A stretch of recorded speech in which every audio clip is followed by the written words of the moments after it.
Ce sera un cessez-le-feu à conjuguer au conditionnel.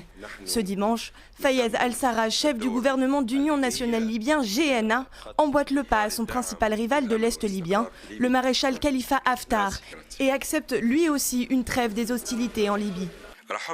Nous saluons l'initiative de la Russie et de la Turquie visant à mettre en place un cessez-le-feu, car nous sommes toujours prêts à accueillir tout type d'initiative dans ce sens.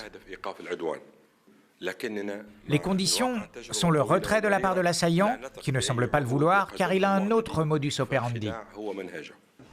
Quelques heures plus tôt, en effet, les forces du général Haftar, qui tentent depuis plusieurs mois de prendre le contrôle de la capitale Tripoli, avaient répondu favorablement à l'appel lancé quelques jours auparavant par deux autres acteurs clés dans le pays, la Russie et la Turquie.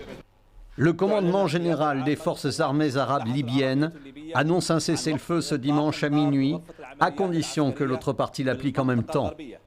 Une trêve fragile dans une Libye devenue le terrain d'affrontements militaires et diplomatiques.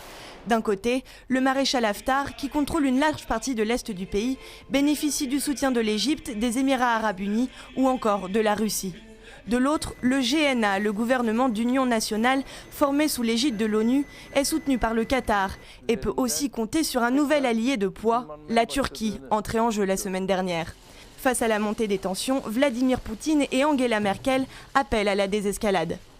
À l'image de l'Allemagne, le Premier ministre italien, qui recevait à Rome le chef de la GNA, appelle la communauté européenne à s'impliquer dans le conflit libyen. Giuseppe Conte espère ainsi influer sur ses homologues européens.